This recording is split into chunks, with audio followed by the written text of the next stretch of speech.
Hey guys, tonight we're stepping back into a time that was anything but peaceful. But don't worry, you're wrapped in blankets now, safe and still, as we quietly slip into the shadows of 14th century Europe, a time when the streets were narrow, the night air smelled like smoke and wet stone, and an invisible sickness was about to whisper through the world.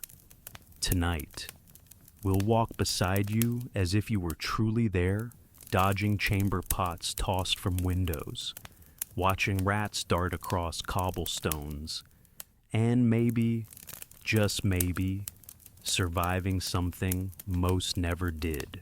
Fair warning, you probably wouldn't survive 5 minutes there, but that's the fun of this journey. You can drift through it with all the safety of hindsight and none of the fleas. Before we begin tonight's journey through history, I have a small favor to ask. If you're enjoying this peaceful corner of the past, please consider giving the video a like or subscribing to the channel so you won't miss any of our upcoming nighttime adventures. It truly helps this little channel grow, and it means so much to me. If you're still awake enough to type a few words, I'd love to know where in the world you're listening from, and what time it is where you are. I find it so heartwarming to see history gently unfolding across time zones, quietly shared together. I sincerely hope this historical story is gentle enough to ease you into sleep. But there's always a small risk. It might be too interesting. And if you do happen to stay awake through the whole thing, at least you'll walk away with a bit of new knowledge. And if that's what keeps you up tonight, well, I'd say that's worth it. Now, dim the lights. Maybe turn on a fan for that soft background hum. And let's ease into tonight's journey together. You walk slowly down a cobbled lane, your boots scuffing against the stone in the half-dark. The moon hangs low, a sleepy orange disk behind a drifting layer of smoke. A lantern sways from a crooked post above you, its faint glow casting long shadows. You stop for a moment and listen. Distant hooves, a cough behind a shuttered window, a bell tolling far too often for comfort. You're in the town of Messina, or maybe it's Bristol, or perhaps Marseille. In this tale, it doesn't really matter, because in the year 1347, almost every European port city will feel the same chill. You notice people moving faster than usual, their faces drawn tight, whispers cling to corners. Something came off the ship, they say. A sickness. But you're not too worried yet. After all, you feel fine. And you've lived through your share of fevers and bad winters. What could be different about this one? Down by the harbor, you catch a glimpse of the ship, the one everyone's talking about. Its sails droop, and the crew is nearly invisible. The local officials are debating, quarantine or let it dock. You don't hear the outcome, but later, as you sip watery ale in a nearby tavern, you hear it again. They're unloading crates. There were dead men tied to the masts. The rats were everywhere. You try to laugh it off. It sounds like superstition. Besides, everyone knows that sickness comes from bad air, not ships, right? The days pass, and the streets begin to shift. You spot small signs at first. A merchant's stall left unattended. A baker who doesn't open for 2 mornings in a row. The barber surgeon quietly moves away. And then comes the smell. It rides low through the alleys, thick and sour, like old meat and wet leather left too long in the sun. Still, life goes on. You walk past a churchyard one afternoon and pause. A crowd has gathered, not for a sermon, but for a burial. And then another, and another. The priests no longer say full prayers. They just murmur a phrase and move on, Time bends, days blur, the bells never stop. At the apothecary's, you hear someone mutter about black buboes. You don't ask what that means, not yet, but your chest tightens a little. You glance at the people beside you. That woman looks pale. That man is sweating. Are they always like that? You can't tell. At home, you light a candle and seal the shutters. You find yourself doing odd little things, laying rosemary on the sill, wearing a sachet of herbs, just in case. Everyone says the smell is what brings it. Somewhere in your mind, you begin to wonder what it would take to survive this. You think of your cousin in the countryside. He grows onions and doesn't talk much, but he might welcome you. You think of the old monastery near the river, the one with thick walls and its own gardens. They might need help with cooking or cleaning.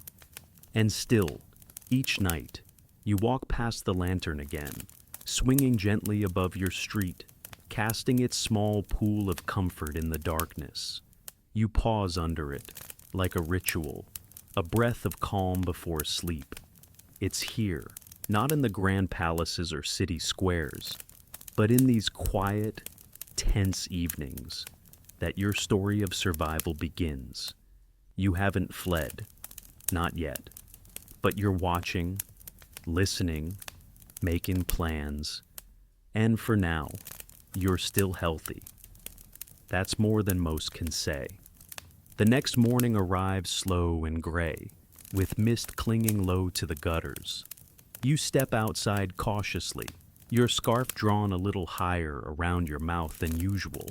Not that it helps, but it feels like armor. People are still moving about, but something's changed in their eyes.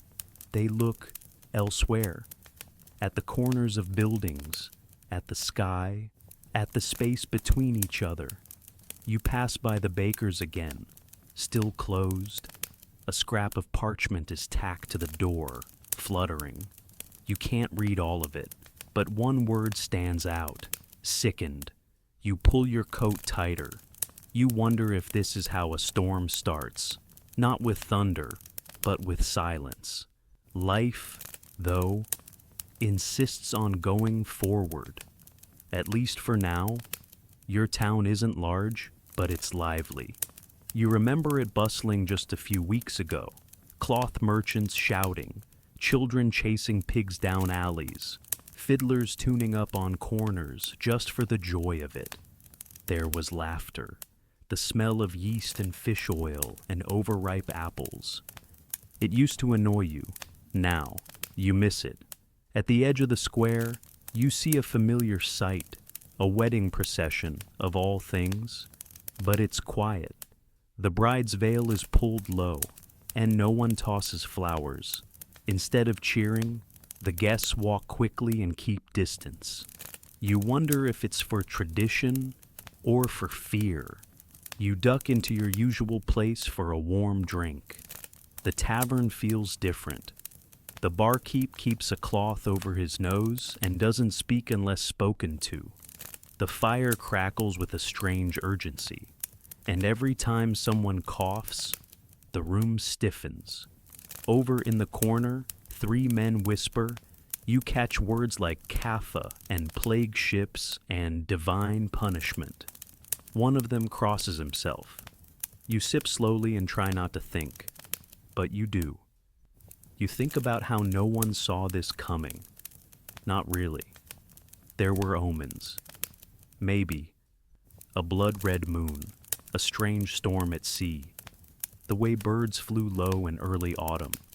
But isn't that just what people say afterward, when the bad thing's already here? You remember your neighbor, old Marta, muttering about God's wrath and the sins of cities. She said it with a cracked voice while tossing onion peels out the window. You'd laughed back then. Now you're not sure whether to laugh again or hold your breath. As you walk home, you pass by the guild hall. A notice is posted there too. It warns against travel, asks for volunteers to help bury the dead. That phrase stops you. Volunteers to help bury the dead. It's not written in poetic ink or grand lettering, just plainly, as if it's normal now. Your breath catches in your throat. You move on. At home, you gather your thoughts. You count what food you have. Not much. A few onions, some dried peas, a crust of bread going hard. You check the walls for drafts and stuff a rag into a crack near the door. It's probably useless, but it makes you feel like you're doing something. You think about who you trust, who you'd check on if it got worse, who you wouldn't want to see, not because you don't care, but because they cough too much, or they live above the fishmonger, and you've heard things. You light a candle and sit by it. The flame wavers. It's oddly beautiful and oddly lonely. The town bell rings again. You've been counting. That's the 4th death today. And the week's only half over. Still, you're not panicking. Not yet. You tell yourself it might pass. Maybe it's like that fever from last winter. Or the summer when all the goats got sick and everyone worried for weeks. And then it faded. Maybe this will fade too. But deep down, you don't believe it. You hear someone outside, dragging a wooden cart. There's a rhythmic creak that doesn't belong in this hour of the night. You peek through a crack in the shutters. It's a man in a long robe, face covered, calling out softly, "Bring out your dead." You feel something deep and small fall still in your chest.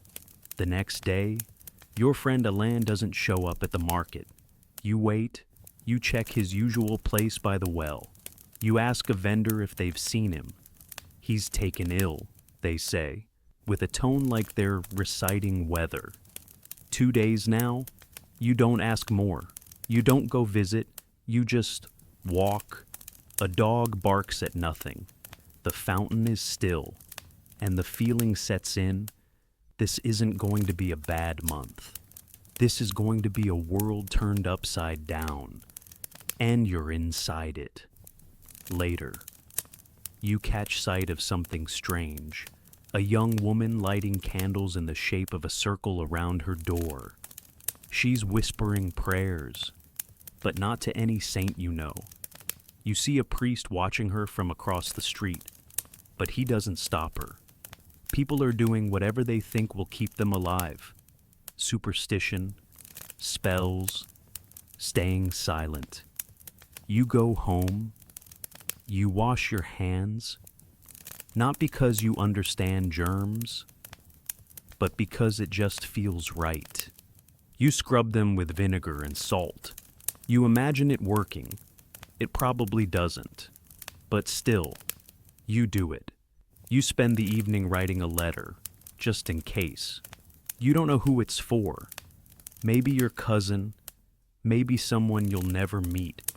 You just write what the town was like, what you remember, how it smelled before everything changed, how people looked when they weren't afraid. You set it aside. You eat slowly, your fingers trembling around a piece of stale cheese. The candle burns lower. Outside, someone is singing, not joyfully, but softly. A lullaby, maybe, or something older. You can't make out the words, but it floats through the night like a thread, fragile, strange, comforting. You sit by the window and breathe, for now. You're still here, and in this small pocket of calm, that's enough. The morning arrives with an odd stillness. You wake before the bells, before the carts start rattling, before the town begins its usual shuffle. There's something uneasy about the quiet, like a held breath stretched too long. You open the shutters and peer out. The sky's a blank sheet of pale gray, and the air tastes damp, like wet stone and smoke. You wonder how far it's spread now. They say it came on a ship, a merchant vessel, limping in from the east, heavy with spices, bolts of silk, dried dates, and something no one ordered. Something hiding in the dark corners of the hold. Something that clung to the fur of rats and the bellies of fleas. You weren't there to see it dock, but you've heard the stories. And they change depending on who's whispering them. Some say the sailors were already dead when the ship arrived. Others claim they were alive, but wild-eyed and mumbling, their bodies covered in black swellings the size of eggs, the kind that turn purple, then burst. Everyone agrees on one detail, though there were too many rats. It's always the rats. You imagine the harbor, ropes creaking, gulls wheeling overhead, dock hands shouting, and then, one by one, they stop shouting, start coughing, start disappearing. The sickness travels faster than news. You try to picture where the ship came from. They say it left the Crimea, where a siege had ended badly, not because of arrows or fire, but because the attackers, desperate to break the stalemate, catapulted corpses over the walls, rotting bodies, heavy with disease. No one knows if it's true, but it sounds possible enough to spread like wildfire. And that's the problem. Fear doesn't wait for facts. Still, you wonder if it came from so far away. Why didn't it stay there? You stir a pot of barley on your hearth and imagine a map unfolding. You see the Silk Road stretching across dust and dunes, connecting cities like pearls on a string. You think of camels walking slowly, their bells clinking, their saddlebags heavy with fabric, spices, and other things too small to see. You remember the story of a man who bought a robe from a merchant caravan. 3 days later, his household was dead. Historians still argue whether the plague traveled on cloth, or fleas, or through the air itself.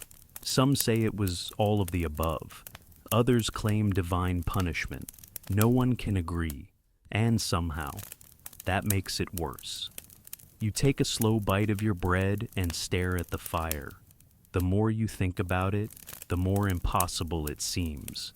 A single ship, arriving quietly, and within months, the entire continent is bending under the weight of the dead. How does that happen? You don't know. But you do know this. It's here, at the docks. They've started burning the boats. Not all of them, just the ones that look suspicious. Some people say it's useless, that it's already too late. Others say it's the only thing that can be done. You pass by the harbor later that day, just to see it for yourself. From a distance, of course. Smoke curls up from a blackened hull, still smoldering, the mast drooping like a broken arm.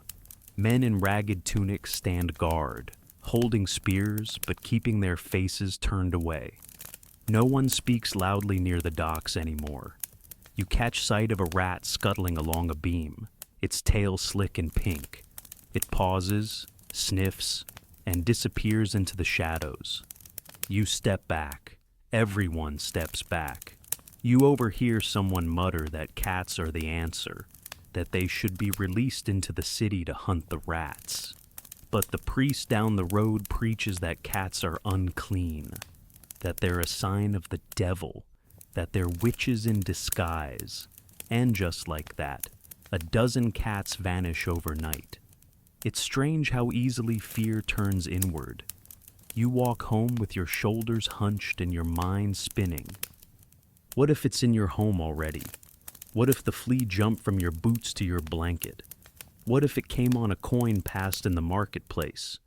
You shake the thoughts off, but they settle at the base of your spine, humming.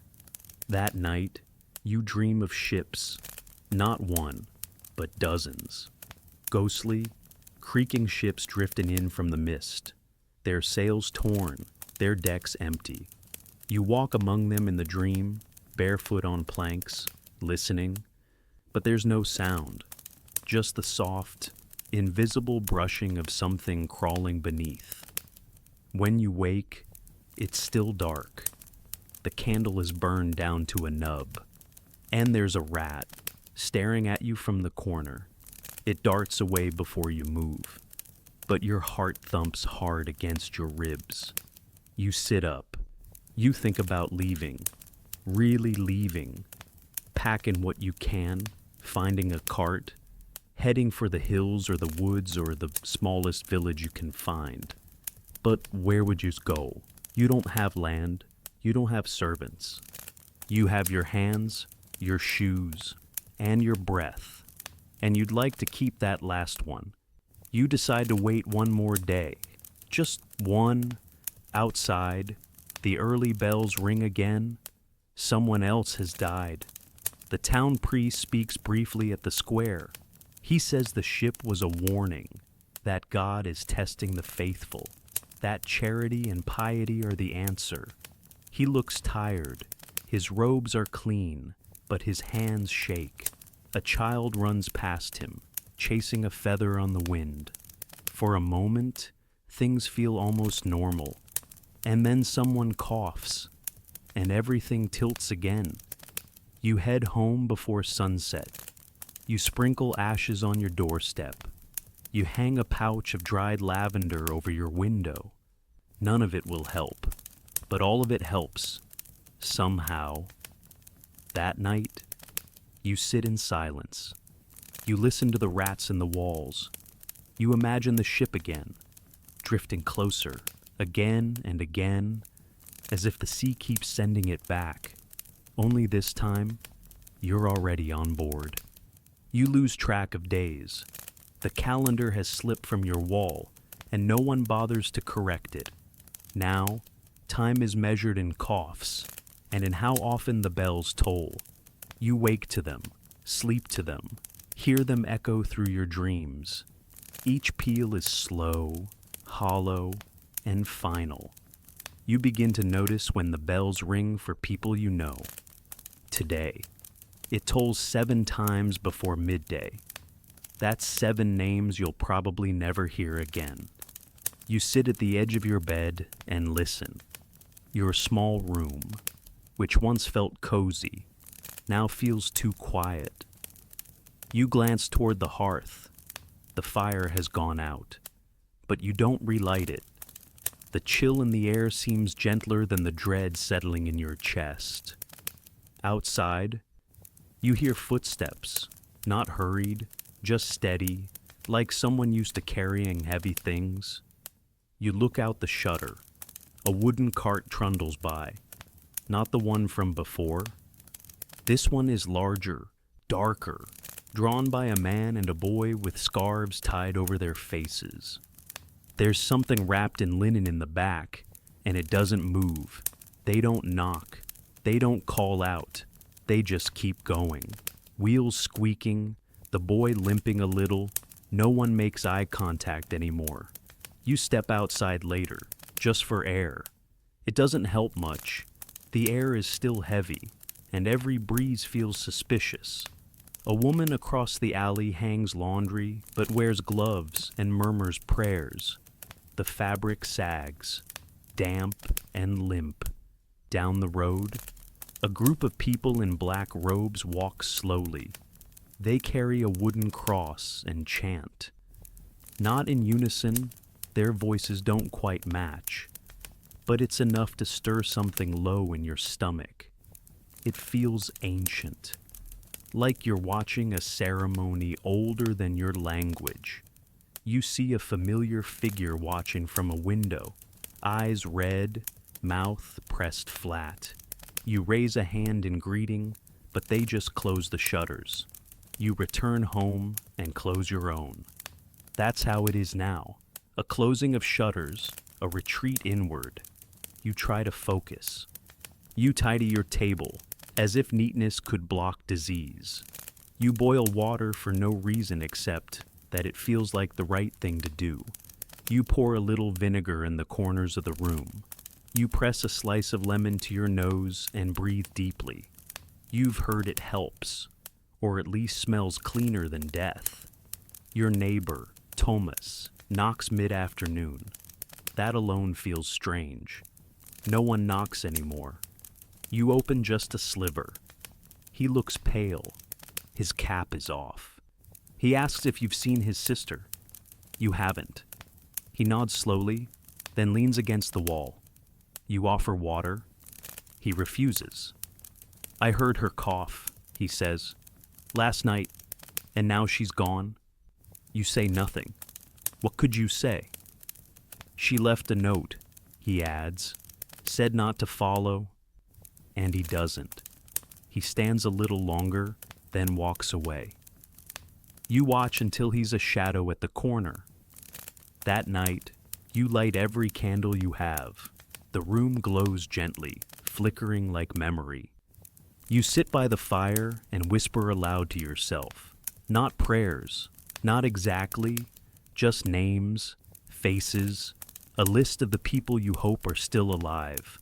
It's shorter than it used to be. You remember the girl from the cheese stall, her laugh, her wild hair. You haven't seen her in 2 weeks. You remember the shoemaker with a crooked smile, always tapping his heel to music no one else could hear. He hasn't opened his shop. The man who sells turnips at the corner still shows up, but his hands shake, and he doesn't shout anymore. He just gestures with his chin.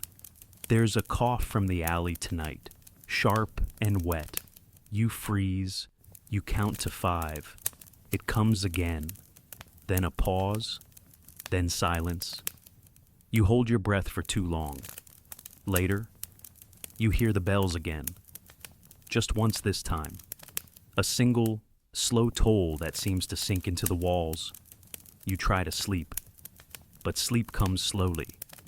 You dream of churches filled with weeping and fields full of shoes. You wake to sunlight creeping across your floor in thin yellow stripes. You feel your own forehead, cool. Your breath is steady.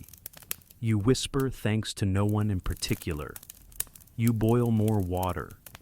You stare out the window and see a cat. A single mottled cat with a ragged ear. It watches you without blinking. You're not sure if you're supposed to feel comforted or cursed. You remember someone saying that cats caused the plague, or that they protected people from it, or maybe both.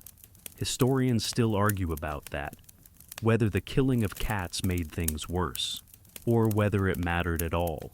Some records say towns that protected cats fared better. Others show no clear difference. In your town, cats are vanishing, quietly, like people. You eat a little onion and bread. The taste is dull, but it's something. You set about small tasks. You sharpen a knife, sweep the floor, fold linens, not because they need it, but because you need something to do with your hands. The town is shrinking, not in size, but in sound, in life, in presence. You used to hear laughter, bartering, someone shouting at a goat. Now, it's mostly bells, and coughing, and silence. You begin to keep a count. You carve a tiny mark into the side of your hearth each day you remain healthy. Just a small notch. They're barely visible, but you know they're there, tonight. As the sun fades behind slate rooftops, you carve the 5th mark. Still here, still breathing, still quiet. You sit by the window and listen to the wind. A candle flickers behind you. Outside, somewhere in the dark, the cart creaks again, and the bells wait. The next morning begins with choices. You stare at your satchel, half-packed, just enough for a day or two, some bread, a water skin, a spare tunic, a coin or two sewn into the hem. It's not much, but it would get you out of town, maybe to your cousin's place near the woods, maybe farther, if your legs hold out. You stand at the door, hand resting on the knob, breath held, and you do nothing. Not yet. Because fleeing isn't simple. Fleeing means abandoning what little safety you've built, trading one kind of fear for another. There are rumors of roadblocks, of entire villages turning strangers away at spear point, of bandits lying in wait for the desperate and the sick. You've seen what it looks like when someone flees too late, when they're coughing and bent and still trying to walk. You watched a man stumble through the town gate with blood on his sleeves and a look like he hadn't slept in days. The guards didn't let him in. He dropped to his knees anyway. And then, slowly, he stopped moving. You stayed back. Everyone did. No one ever said his name. You look out the window. The town gate stands open, though barely anyone passes through anymore. The guards have been replaced by two boys with farm tools and nervous expressions. They look ready to run more than defend. You could walk past them. You probably wouldn't even be questioned. But the moment your foot crosses that threshold, you'll stop being a neighbor and become a stranger.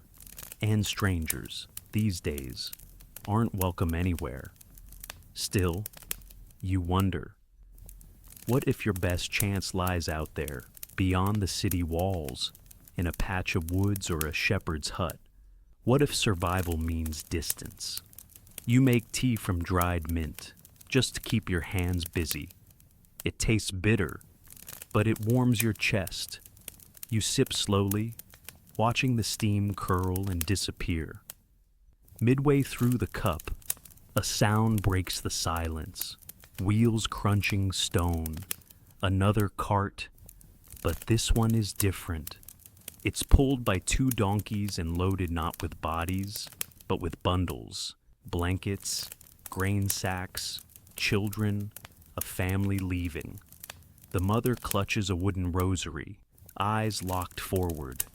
The father walks beside the cart, a curved knife tucked into his belt, jaw clenched. One of the children waves toward your window.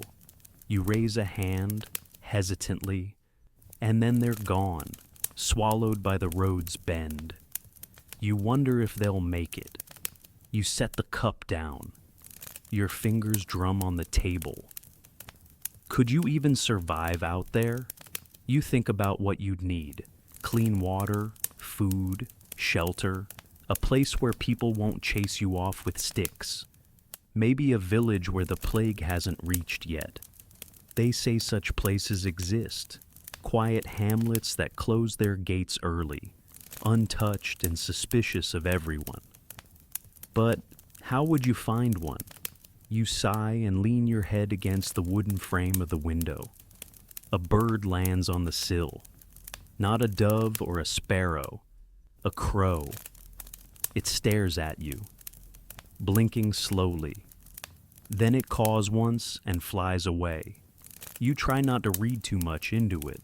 The church bell tolls again. This time, 3 times, each slower than the last. It makes the air feel heavier. Later, you visit the apothecary, one of the few shops still open. He stands behind a curtain, not stepping out, speaking only through the folds of fabric. He offers dried rosemary, a sachet of lavender, and something he calls plague powder, a pungent mix of herbs and ashes. You take them. You don't argue. Before you leave, you ask, carefully, if he thinks it's better to stay or go. He pauses for a long time. Then he says, "Depends where you go." Not exactly helpful, but honest. On the way back, you pass a small group standing at a street corner. They're murmuring, pointing at a piece of parchment nailed to a door. You inch closer. It's a list of names, those who've died this week. One name catches your eye. You step back quickly. You'd spoken to her only days ago. She was smiling, braiding her hair, selling pickled onions from a basket. Now, She's a name on a list. Back home, you sit again with your satchel.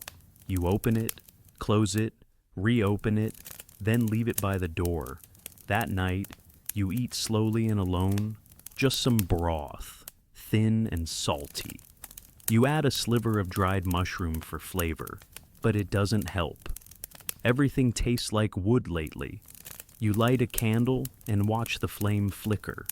You ask yourself again, should you flee? The answer doesn't come. Instead, you think about the baker's apprentice who ran away last week. He was young, barely 17, full of fire and fear.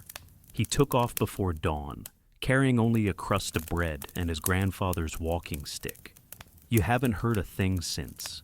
Maybe he made it, or maybe he didn't. You sleep restlessly. Your dreams are full of paths that fork endlessly, narrow, muddy roads under gray skies, each one leading somewhere different, but none promising safety. You wake before dawn.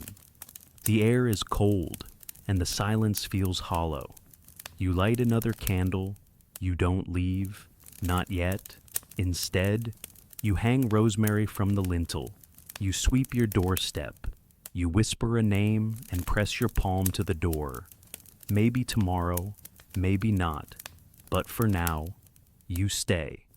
You wake to rain, soft, steady, a thin drizzle that blurs the rooftops and paints the stone streets with quiet silver. It feels like a moment of grace, gentle, cleansing. But you've lived through enough these past weeks to know better. Rain doesn't wash away what's already soaked in. Today, something strange moves through town. You see it from your window first. A figure in black, long and stiff like a shadow stitched to a stick. The coat falls almost to the ankles, and the wide-brimmed hat droops like a wilted mushroom. But it's the face, or rather, the lack of it, that steals your breath. A mask, curved and unnatural, like a bird's beak dipped in chalk. The doctor has arrived. He walks slowly, deliberately, like someone used to being watched. A leather satchel swings gently at his side, and his gloves are thick, waxy, and brown. No one approaches him. People move away without speaking, crossing the street or closing their shutters. Even the dogs seem to know better. You watch from behind the curtain, barely breathing. It looks ridiculous and terrifying. You've heard about them, of course. These plague doctors, not healers, not really, more like witnesses, observers of illness. They show up when it's already too late, when the dying outnumber the living, when families can't keep track of who's missing. Their job isn't to save you, it's to count you, to record your symptoms, to see you to the end. And that mask, that strange bird-like face, you've learned why it's shaped that way. They fill the beak with herbs and spices, believing that pleasant smells protect them from disease. Lavender, myrrh, cloves, even crushed roses. You imagine the inside of the mask as an overstuffed sachet, pungent and suffocating. The doctor pauses near the church. He doesn't go inside. Instead, he stands in the rain and scratches something into a notebook. You wonder what he's writing. Maybe, another dead today. Maybe, nothing to be done. You think about what he must carry in that bag. Not cures, surely. Maybe leeches, toads, or phials of vinegar. Maybe a stick to poke the sick without touching them. Maybe charms or bits of parchment, blessed and forgotten. You imagine sitting across from him, his glass eye lenses reflecting your face back to you. You imagine him asking questions in a voice muffled by linen. When did you start coughing? How high was the fever? Any swelling? You wouldn't know how to answer. You don't want to ever be asked. Later that day, you see another doctor, or maybe the same one, it's hard to tell, visiting the home of the baker's widow. You hadn't known she was ill. You hadn't seen her in days. But then again, you've stopped seeing most people. The doctor enters without knocking. When he comes out, he makes a mark above her door, a red cross, quick, final.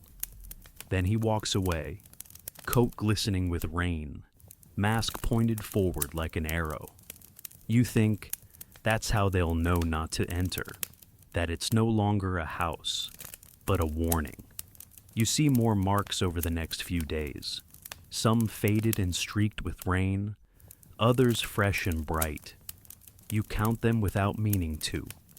8 on your street, 2 more near the well, 1 just a few doors down. Your neighbor, the quiet man who kept pigeons, is no longer feeding his birds.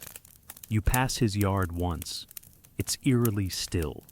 Feathers tangled in puddles. A broken cage door swings open. You don't go closer. You tell yourself you're being cautious, not fearful. That night, you dream of masks, of dozens of long-nosed faces turning toward you in the dark, eyes shining like wet stones. They whisper, but the beaks muffle their words. You can't understand them. You just know they're watching. You wake with your heart pounding. You light a candle and sit by the window. Rain again. You wonder how many plague doctors there are. Do they come from other cities, or are they local men, dressed up, hoping the costume keeps them safe? There's a rumor that one is a fraud, just a cobbler in disguise, taking money from frightened families, promising cures made from garlic and pigeon feathers. Someone said he ran off when the real doctor arrived, tripping over his own coat. You almost smile, almost. But there's something about those masks, something that stays with you. They're meant to be protective, for the doctor, not for you. And they look more like something from a nightmare than a hospital. You think about what it would feel like to be visited by one, to hear that scratchy voice ask for your symptoms, to watch him count you like a number. You decide, quietly, that you'll never let one in your home. If someone comes in that outfit, you'll simply pretend you're not there. You'll hide in the root cellar if you have to. You'll cough into your pillow and bite your lip until it bleeds before calling out. Anything but that mask. Anything but that beak. You spend the evening sewing fresh lavender into a pouch and hanging it by the door. You place garlic on the windowsill. You wash your hands again, scrubbing your fingers until they ache. You do everything the whispers suggest, whether it makes sense or not. Because now, the doctors have arrived, and that means things are worse than anyone admits. By the time the third masked doctor passes your street, you're no longer shocked. His beaked profile drifts past your window like a familiar shadow. You don't flinch anymore. You just watch. But what you do flinch at, what never quite stops being strange, are the cures people have started trying. You hear about them in whispers, some whispered in desperation, others in conviction, but all of them soaked in hope, the kind of hope that blooms where science is missing and fear has taken root. The first one you try is vinegar, just a bit, mixed with water and rubbed onto your wrists and neck. They say it draws out the pestilence. You don't really believe it, but the scent is sharp and bracing, and it makes you feel like you're doing something. And in times like these, doing something counts for more than truth. You pass a woman hanging apples from her windowsill with ribbons. She says sweet smells keep the plague away. Her voice is calm, but her hands shake as she knots the ribbon. Later, you see a man standing outside a bakery with an onion tied around his neck. Not a small one either, a large white bulb swinging like a pendant from a string. He meets your gaze and nods once, as if daring you to question his choice. You don't. You hear someone say crushed emeralds will protect you if you can afford them, which you can't. But that doesn't stop people from trying. The merchant who sells them swears they purify the humors, whatever that means. You saw a customer hand over 2 silver coins for a tiny green flake in a cloth pouch. Later, that same man was carried out of his home, wrapped in linen. You take note. Then there are the leeches. You don't want to think about the leeches. Someone claims that bleeding evens out the imbalance, that if you drain just the right amount of blood, the plague won't find you. You imagine the trembling hands of a neighbor trying to tie a vein, poking blindly with a dull knife. You decide, firmly, to skip that one. A stranger approaches you in the square one day, holding out a bundle of herbs. His eyes are wide, too wide. He whispers that the mixture should be boiled and inhaled 3 times daily. Wormwood, mint, dried plum skin, and a pinch of dirt from a grave. He says the dirt is essential.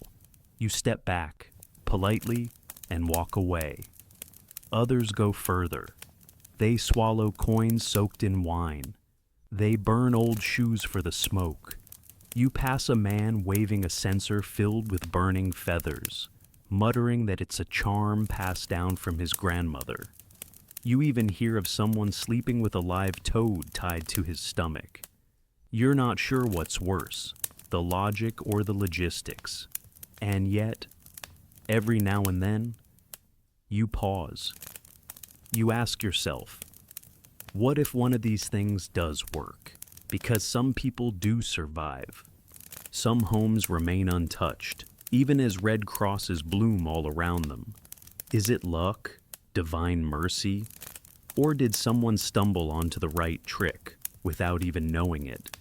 Historians still argue about whether any of these remedies made a difference. Some say yes, a few practices, like avoiding others and burning strong herbs, might have helped. Others insist none of it mattered. That survival was random. That death was simply faster than anyone could outthink. But you don't have the luxury of certainty. So, you choose your rituals.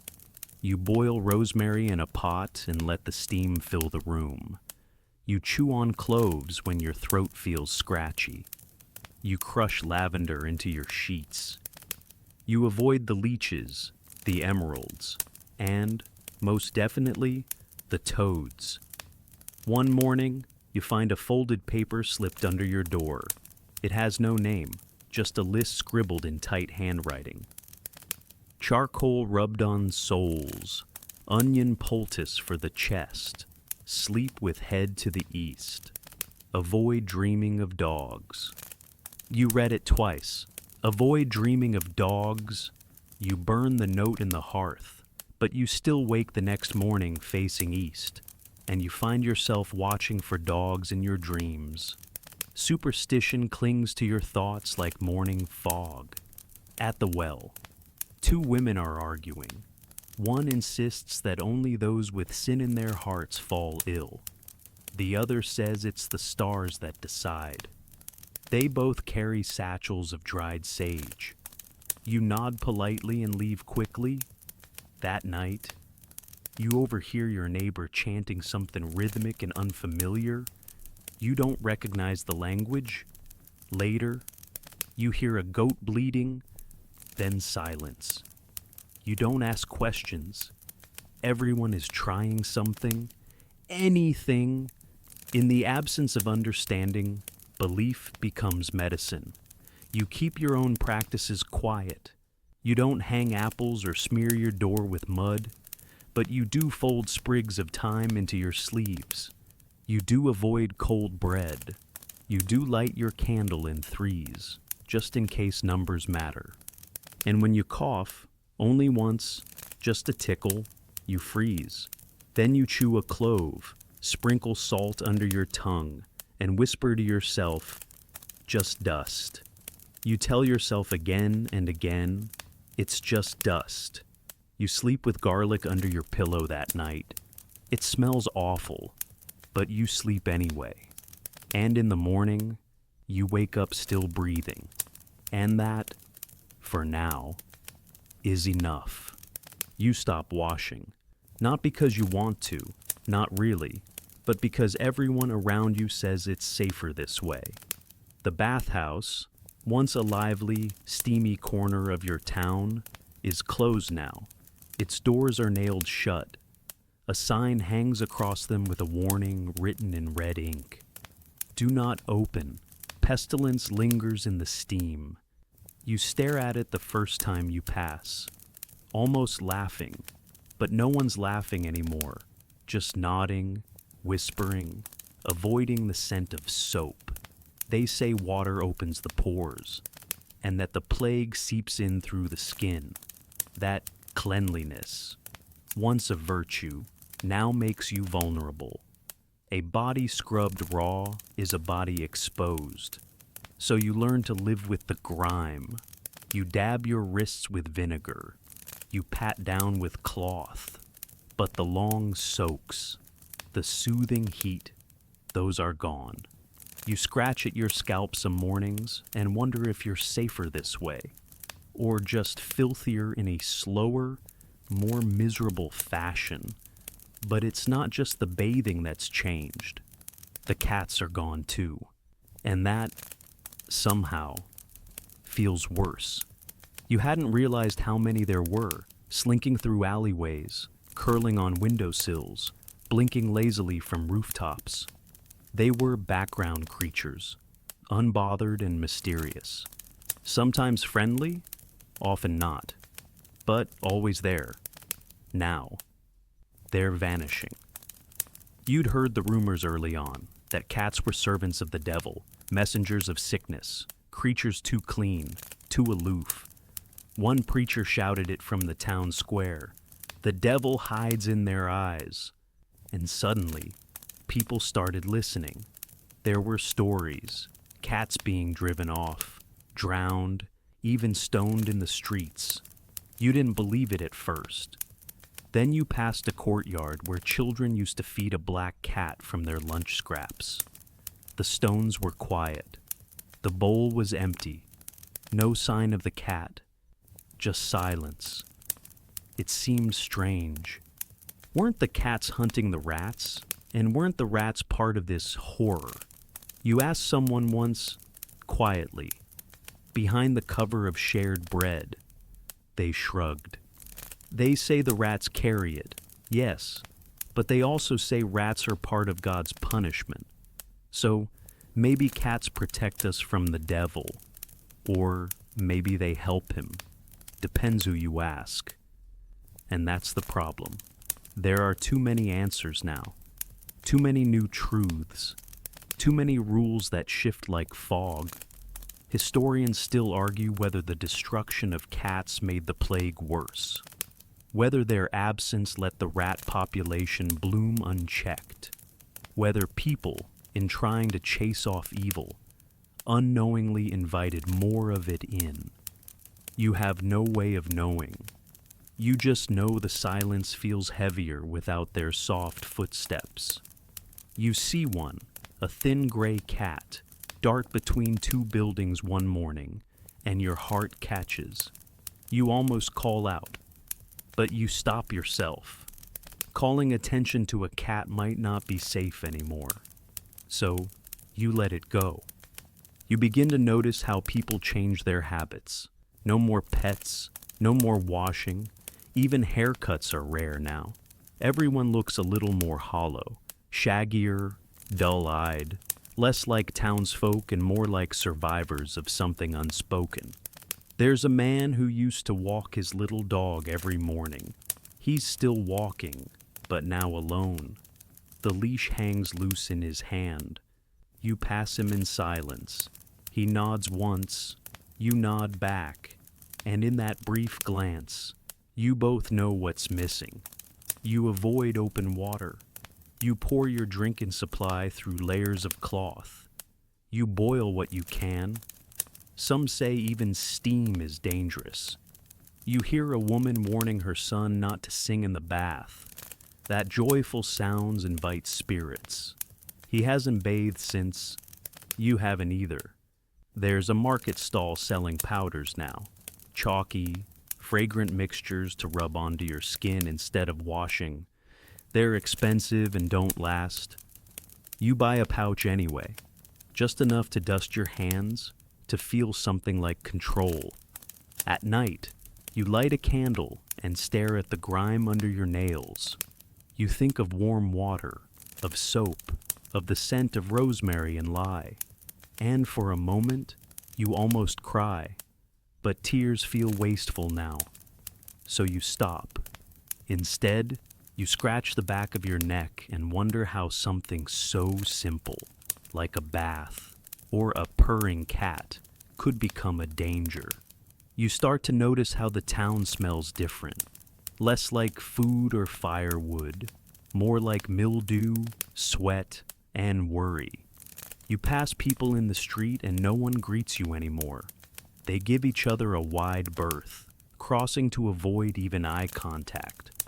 Once, someone sneezes nearby, and the crowd moves like a school of fish, scattering in a blink. No one speaks. They just move. You walk home, slowly. You light a bundle of dried thyme and wave the smoke through your home. You're not sure if it helps, but the smell is clean. And for a moment, that's enough. That night, you dream of cats, not sick or hunted, but dozens of them, alive and soft, weaving through your legs, curling on your bed. They purr loudly, pressing their warm bodies against your skin. One of them licks your cheek. You don't flinch. You wake up warm, still alone, still quiet, still unwashed, but breathing, and that's enough for now. The bell rings again, but this time, not for the dead. It rings for the living. You follow the sound one quiet morning, after another night of restless dreams. It echoes softly through the mist, not urgent, not mournful, just present, calling. At the edge of town, near the hillside path, sits a small stone monastery. You've passed it dozens of times before, but never gone in. It always felt separate, self-contained, a world of its own. Now, something about it feels safer, still, unchanging.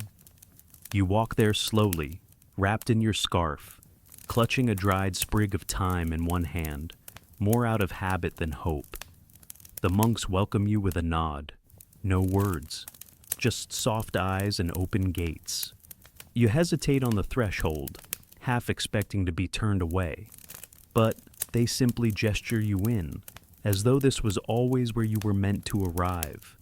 Inside, the air is cooler, and the smell is different. Wax, old stone, lavender. Clean in a way nothing else feels lately. They lead you past tidy gardens, empty now of blooms but orderly still, as if tended daily. You see no signs of sickness. One monk, young, maybe no older than 20, brings you a bowl of warm broth. Another lights a candle and sets it beside your hands. No one asks questions. No one prays aloud. The silence itself feels sacred. You breathe easier. They let you rest in a corner room, where straw mats are laid out and the walls are smooth and whitewashed. You sleep for a while. When you wake, you feel lighter, not cured, not safe, just steadied. That night, you stay, and you listen. The prayers come at intervals, quiet chants, rhythmic and low, drifting like threads through the corridors. You don't understand the words, but the cadence calms you. You follow the sounds to the chapel, where a dozen monks kneel with heads bowed, candles flickering all around them. Their voices rise and fall like breath. You stay in the doorway. You don't join, but you don't leave either. You begin to understand that these men don't expect answers from their prayers. They offer them like bread, daily, dutifully, not because they believe it will stop the plague, but because something should be said in the dark. The next day, you help in the garden, pull weeds, turn soil. There's little to grow now, but the motion feels good. You talk to no one. No one talks to you. It's a silence that doesn't feel empty. But outside the monastery walls, something else is rising. The flagellants have arrived. You hear them before you see them. Drums beating slowly, then faster. A chant that doesn't rise like prayer, but surges like thunder. You creep to the top of the hill to watch. A procession winds through the lower town. Dozens of men, barefoot and ragged, their backs bared and streaked with blood. They march in lines, some weeping, others shouting, all striking themselves with ropes and sticks tipped in iron. Each lash snaps through the air and lands with a sickening thud. They cry out for mercy, for forgiveness, for the plague to end. Their leader shouts that the sickness is punishment, that mankind has sinned too deeply, and the only cure is suffering. Some townspeople join them. Others watch in horror. You stay hidden. Later that evening, the flagellants come to the monastery gates. They knock once, then again, louder. The monks do not open the door. You peek from the garden wall, heart thudding. You expect shouting, violence, demand, but instead, the leader of the group simply stares up at the wooden door, mutters something you can't hear, and moves on. The others follow, their backs raw and red, their voices fading into the dusk. You breathe again. You ask one of the monks, very quietly, what he thinks of the flagellants. He sighs through his nose. There are many ways to pray, he says, not all of them gentle. You don't ask again. Over the next few days, more townsfolk drift to the monastery, not seeking miracles, just peace. An old woman clutching a rosary, a man who lost his wife and son, a girl no older than 10, clutching a sack of bread and herbs. They are let in, fed, offered a place to sit, no promises, no sermons, just space. You sleep in the corner room again. You begin to help sweep the floors, refill water jugs, sort dried roots in the herb pantry. Still, the plague presses in. One morning, a monk does not rise. No one panics. They move quietly, lifting his body onto a stretcher, covering him with linen. A soft hymn hums through the air. He is buried on the monastery grounds beneath an olive tree. No procession, no spectacle, just calm. And then the bell rings once. Just once. You find it oddly comforting, the simplicity of it. You wonder how long you can stay here, if survival is measured in silence, in chores, in the soft echo of sandal steps on stone. But you know the world is still spinning outside the gates. The monks will not keep you forever. And deep down, you know you can't stay forever either. That night, you sit by the garden wall and stare at the stars. They're bright tonight, shockingly so, as if someone's cleaned the sky. You hear chanting from the chapel, the soft scrape of wood on stone, the whisper of wind in the lavender, and in all of it, not safety, not certainty, but something close to peace. You lean back against the cool stone and close your eyes, just for a moment. The next morning, one of the monks quietly approaches you as you finish sweeping the corridor. There's a task, he says gently. We understand if you decline. You hesitate, because in these times, no one offers a choice unless the task is something no one else wants. You nod anyway. He leads you outside the monastery, down a back path you haven't walked before. It curves behind a low wall and past the orchard, now mostly bare. The trees whisper as the wind threads through the branches. Ahead, a small wooden cart waits. Its wheels are chipped, the handles worn smooth by calloused hands. A bundle of linen rests across the back. You don't look at it too closely. You already know what's underneath. We take turns, the monk says, to help the town when we can. You understand. It's not punishment, it's necessity. He leaves you with a small bottle of vinegar, a scarf, and a rough cotton mask. You wrap it tightly over your nose and mouth. You pull your hood low. You grip the cart handles, and then you walk. The streets are quiet, even more than usual. Doors stay closed, curtains twitch. You're not announced like the bell cart. No one calls out, "Bring out your dead this time." It's not an official job. It's a favor, a duty, a silence. But still, people know. They see the cart, and they know what it means. You reach the first house. There's a small bundle waiting by the gate, neatly wrapped. Someone has already done the hardest part. You bow your head slightly, lift it carefully, and place it into the cart. It doesn't weigh as much as you expect. No one steps outside. You keep moving. At the second stop, no one has prepared anything. You knock once, no answer. Then again, softer. Finally, the door creaks open.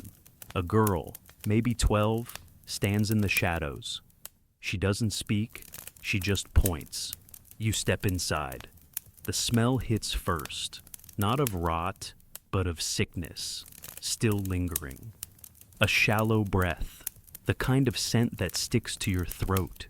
A woman lies on a cot in the corner, her eyes closed, peaceful, almost, her hands folded neatly. You whisper a short blessing, one you don't remember learning, but your mouth knows it anyway, and wrap her gently. The girl hands you a coin, but you shake your head. You leave the coin on the table and walk out. By the time you've reached the edge of the lane, your arms ache. The cart squeaks with each turn. The bodies don't move, but somehow they press down on you, not with weight, but with presence. You pass familiar homes, places that once held noise and bread and laughter. All silent now, the shutters nailed shut, the threshold swept too clean. At one house, a man waves you away. "We'll manage," he says. You nod and keep going, thankful. At another, a door swings open too suddenly. A woman steps out, frantic. "He's not dead," she cries. "Just sleeping, just tired. He'll wake." You freeze. She's trembling. Her eyes are wild. You nod. You say nothing. You keep walking. That's the rule. Never argue with grief.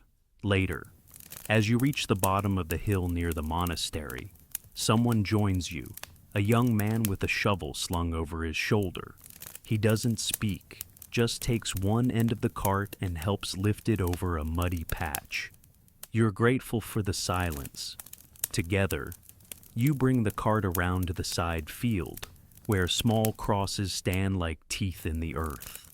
The graves are shallow but neat, rows upon rows. The monk from earlier waits there, hands folded.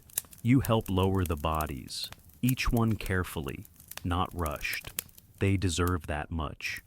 You pour a little vinegar into the soil, not because it works, not really, but because it's something, and then you walk back. Empty cart, full heart.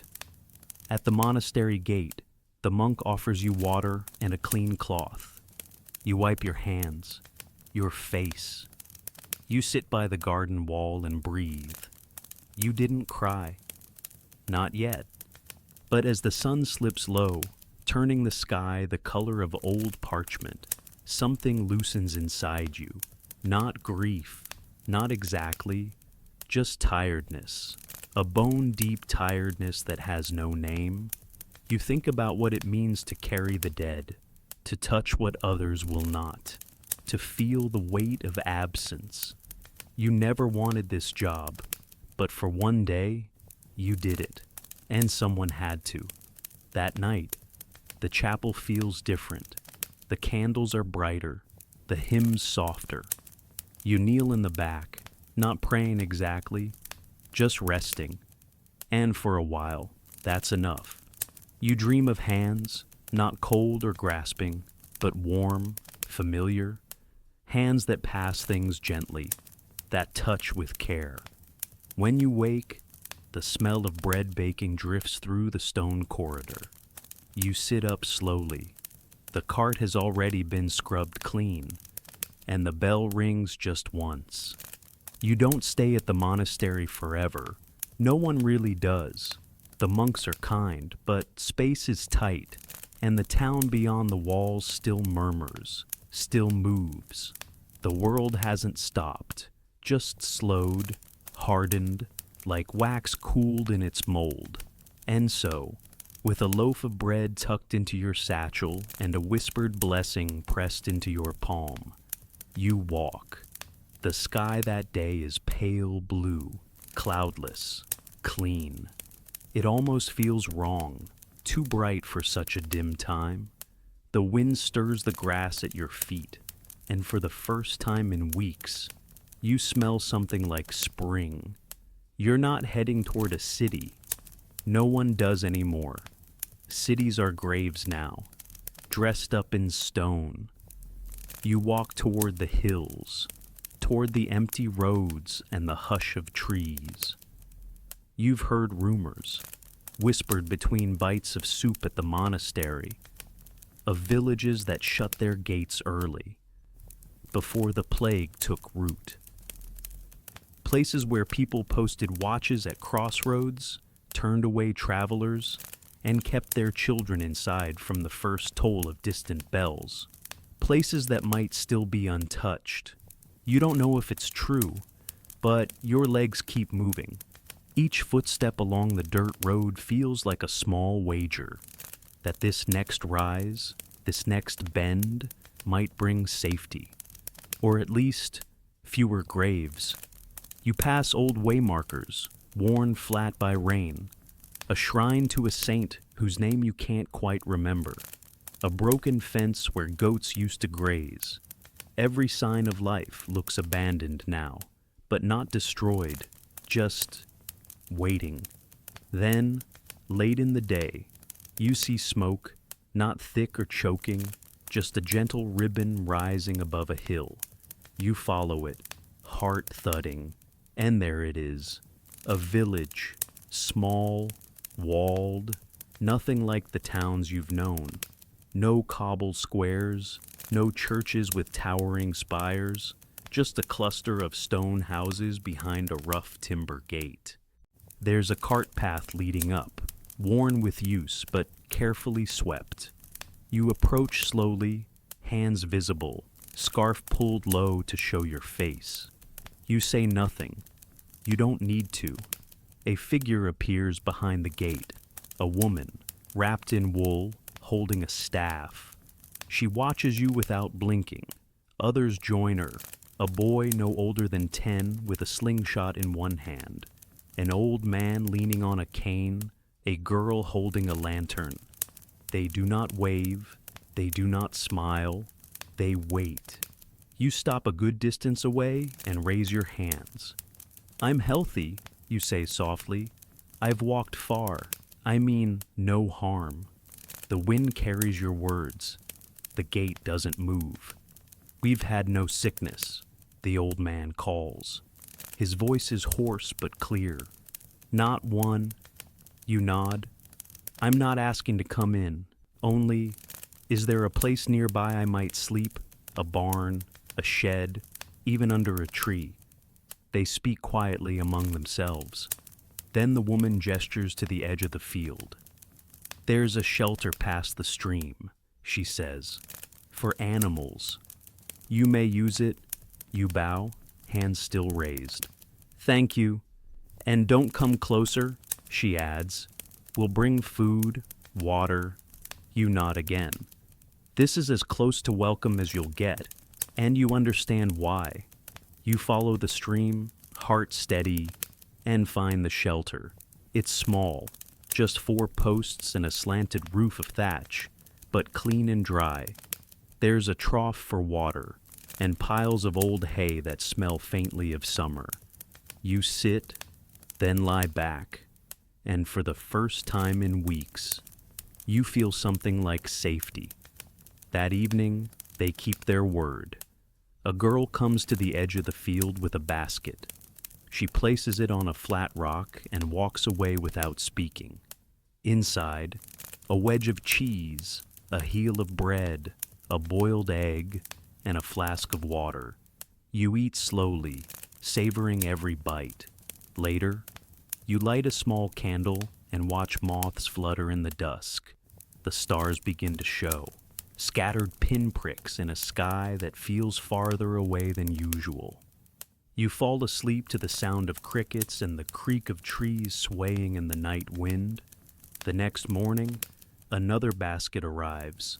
This time, it holds a fresh apple, a chunk of salted meat, and a folded scrap of cloth, clean linen, a gift. You tear a piece from it to bind your wrist, raw from days of walking. You nod toward the gate in thanks, knowing no one is watching, and knowing they probably are. Days pass like this, quietly, no conversation, no contact, just a rhythm. Food at dawn, fireflies at dusk, sleep between. You help where you can, you patch the fence with wood you find. You gather fallen apples and leave them in a pile near the path. You sweep leaves from the stream. You become a shadow, nearby but separate, and they let you be. One evening, the woman with the staff approaches. She doesn't come close, just far enough to speak. We've heard nothing from the outside, she says. Not for weeks. You nod. It's bad. She looks down. I lost 3 sisters in the city, she says quietly. That's why we closed the gate. You say nothing. There's nothing to say. But you both stand there, in the golden hour, and it feels like prayer. She leaves another blanket on the rock before she turns back. That night, it's colder. You wrap the blanket tight and watch the fire you've built flicker low. You think about the walls people build. Some of them keep danger out. Some of them keep it in. And some, like this one, hold a tiny flicker of life. You realize slowly that you've survived this far not by strength or knowledge or luck, but by listening, by stepping lightly, by accepting what little grace is offered, and by respecting the space between yourself and others. You lie back and watch the stars blur. The gate never opens, but you're still here. And for now, that's enough. By the 5th morning in the field, your stomach speaks before you do. It rumbles low and long, reminding you that even peace has a cost. The villagers are generous in their way, baskets left on stones, careful portions measured out by unseen hands. But hunger, real hunger, has a way of chewing through gratitude. You sit up beneath the thatched shelter, stretch your aching legs, and peer toward the gate. The basket is already there. Steam rises faintly from it in the cool air.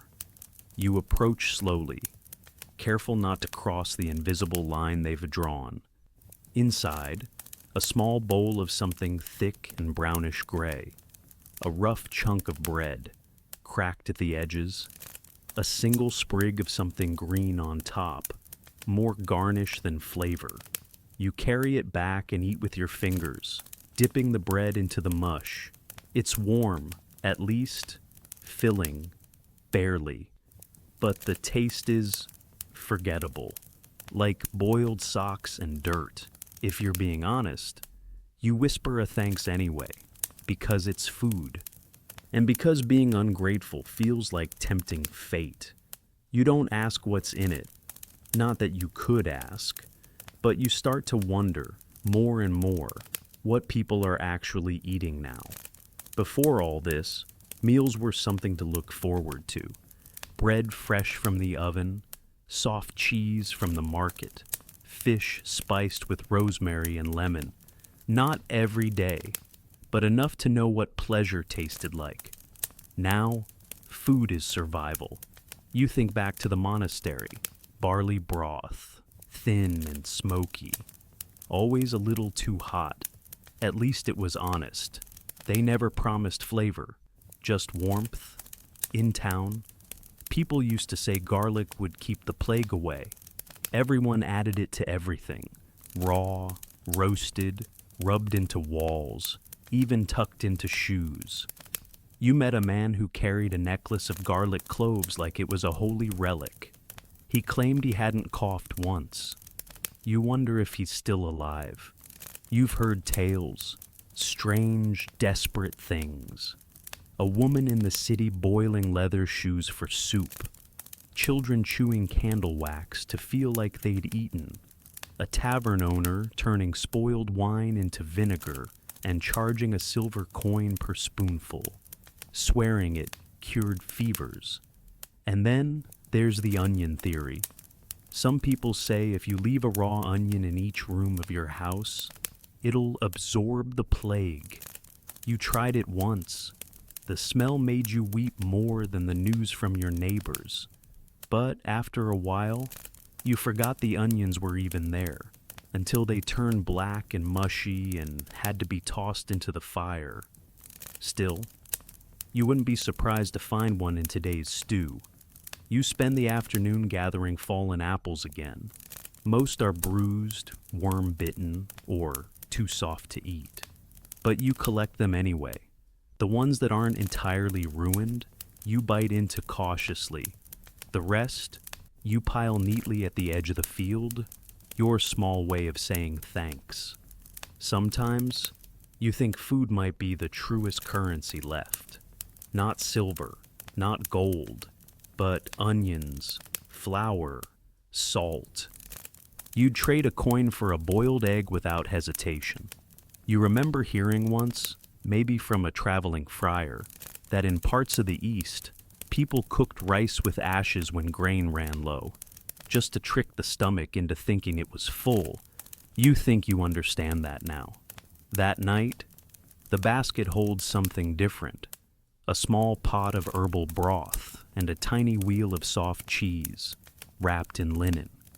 You don't know if it's a celebration or just variety, but you savor it slowly, biting the cheese in delicate slivers, letting each one rest on your tongue. The broth is salty, bitter, and faintly floral, probably made with wild roots and dandelion stems.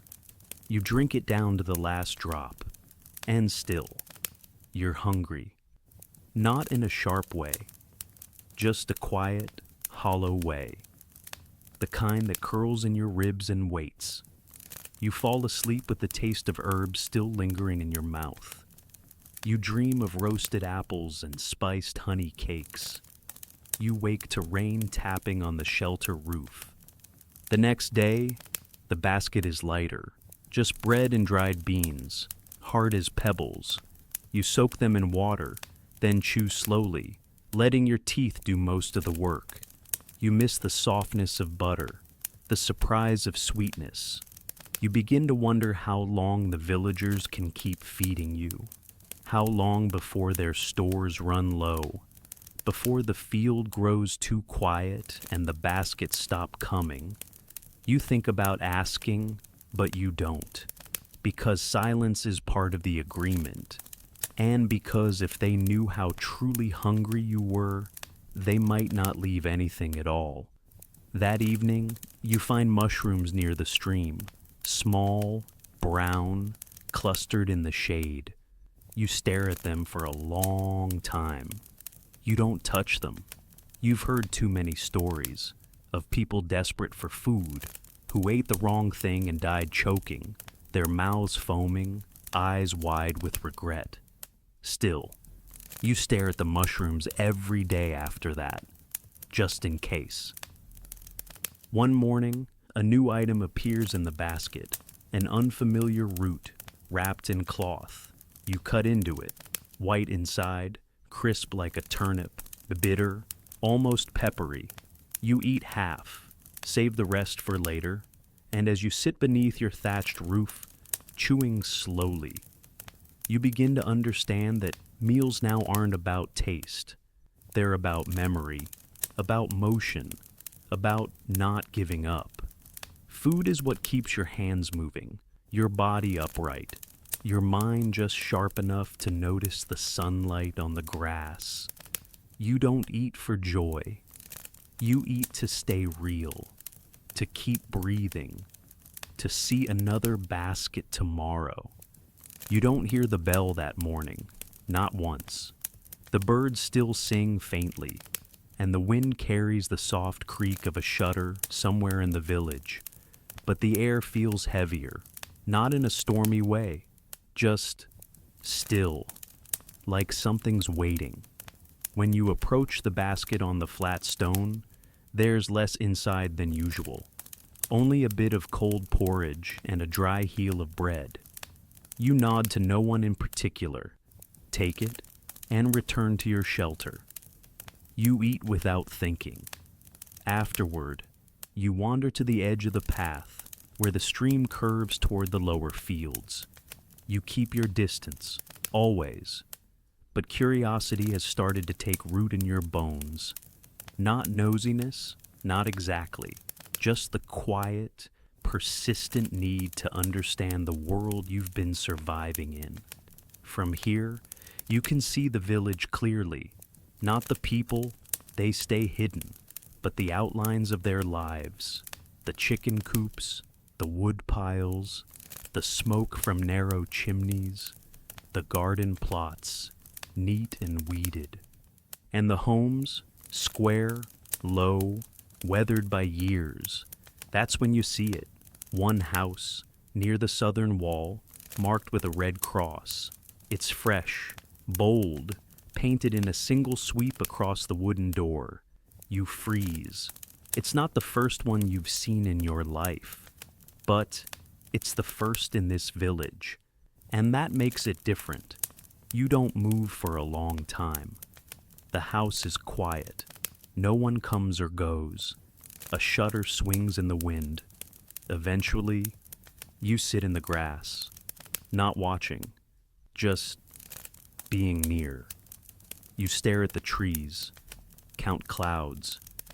Try not to imagine what's happening behind that closed door, but you already know. Back in the towns, red crosses appeared overnight, crude symbols of contagion, warnings for strangers and neighbors alike. They didn't mean help us, they meant keep away. Sometimes, families painted them themselves in desperate honesty. Other times, officials marked the door while the sick still lay inside. You remember passing homes like that on your way here, quiet places, sealed from the world, voices barely audible from behind the walls. Sometimes not even that, just the scent. Once, you saw a child open a red-marked door, a girl no older than 7. She stepped out barefoot, face blank. A man shouted and ran toward her, waving his arms. She froze. Then the door slammed shut behind her, and no one moved for a long time. You wonder what happened to her. You wonder what's happening now, in the house down the hill. The next morning, the basket is late. When it does arrive, it's lighter still. A small hunk of cheese and a bruised pear. You eat slowly, and for the first time, the food sits wrong in your stomach. Later, you spot someone near the red-marked house, a figure, tall, hunched, placing something at the doorstep. A bowl, maybe water. They don't knock. They walk away quickly, head low, sleeves pulled over their hands. No one speaks. You stay by the stream longer than usual, listening to the sounds that aren't there. No laughter, no hammering, no songs. This village, once so careful, so closed, now has a crack in it, and everyone feels it. You don't ask questions. There's no one to answer them anyway. But that evening, a note is left in your basket, folded, smudged. Just 4 words, scrawled in shaking script. Stay farther back, please. You do. You shift your sleeping mat deeper into the trees that night. Build your fire farther from the path, not out of guilt, but respect. Because you've seen what can happen when people get too close. You wake the next day to find a second red cross. This time, farther down, 2 houses apart. It feels like a breath held too long. You count the chimneys, watch the smoke. 2 are missing now. The basket stopped coming for 3 days. You don't panic. Not exactly. You ration what you have. You chew slowly. You drink stream water boiled until it tastes like bark. You rest often, moving little. Your hands shake by the second evening, but you keep your mouth closed and your eyes steady. You understand. They're afraid. So are you. But you're still here. And then, on the 4th morning, the basket returns. No note, just food, a warm oat cake and half an apple. Crisp and clean, enough. You hold it in your lap for a while before eating. That day, you spot a woman outside the marked house. She's barefoot, her apron stained, hair pulled back with a strip of cloth. She moves slowly, gathering laundry, as if nothing's changed, as if everything has. She sees you, and for the briefest moment, a heartbeat, a breath, she raises her hand. Not a wave, just a motion, a small, tired gesture of being. You raise your hand in return. No words, no sound, just a shared recognition. We are still here.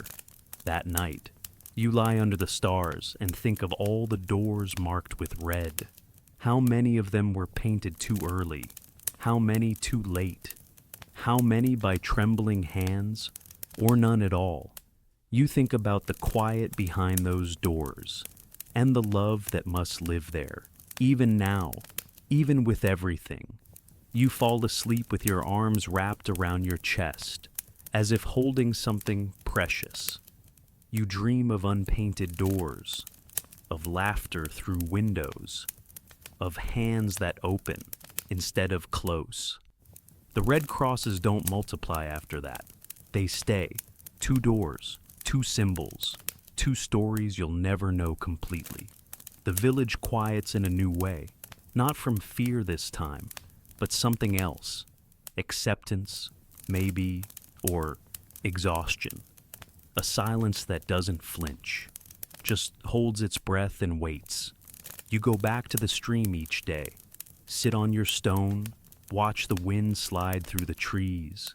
Baskets return, though never full.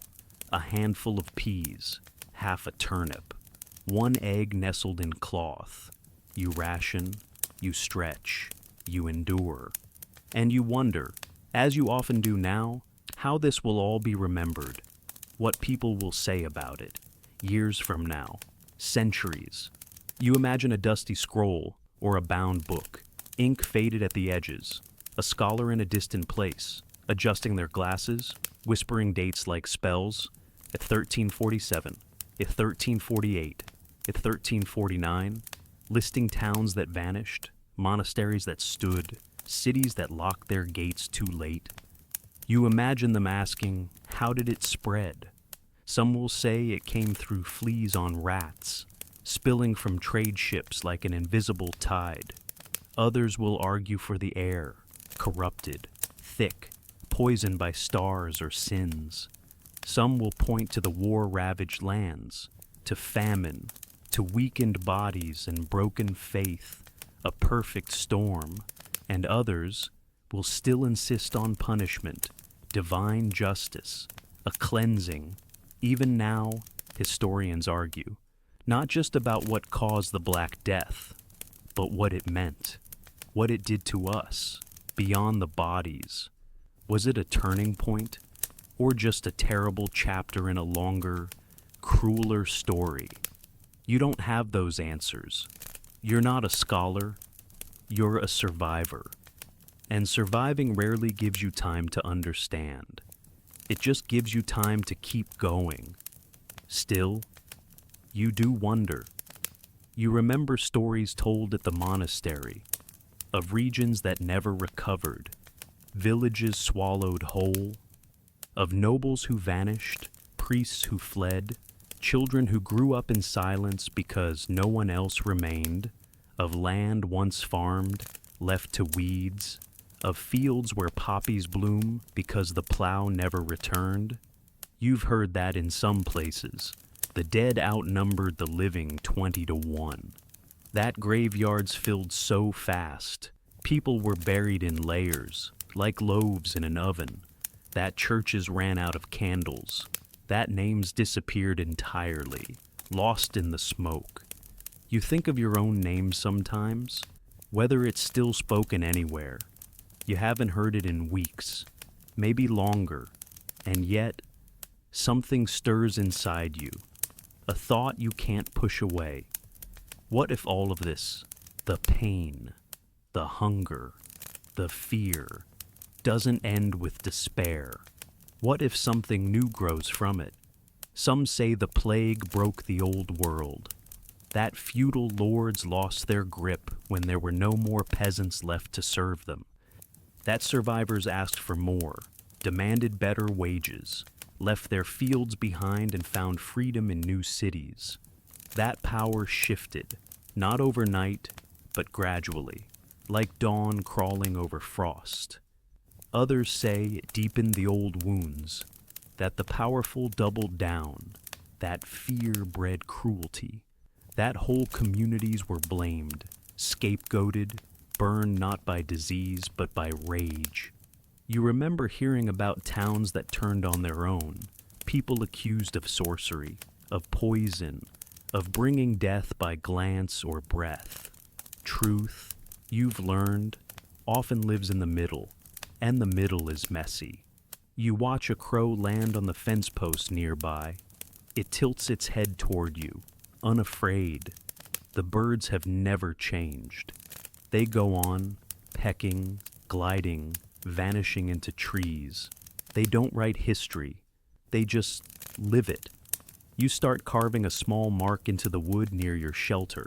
Not a letter, not a name, just a line for each week past. The rhythm comforts you. You tell yourself it matters. Because someone, someday, might find this place, might wonder who stayed here, what they ate, what they thought about at night, whether they dreamed of survival or simply didn't dream at all. You'd like to leave behind more than footprints. You start making a little journal from scraps, bark, cloth, a bit of twine. You write what you remember, names of people, towns, herbs that helped, food that didn't. You sketch the shape of the village gate, the red cross on the door, the steam from a bowl of broth. Nothing grand, just truth. You write, too, about the day the bells stopped, and the day they began again, about the boy with the slingshot and the girl with the lantern, about the woman with the staff, about how no one ever spoke your name, but still brought food. You wonder if your memory will survive better than your body.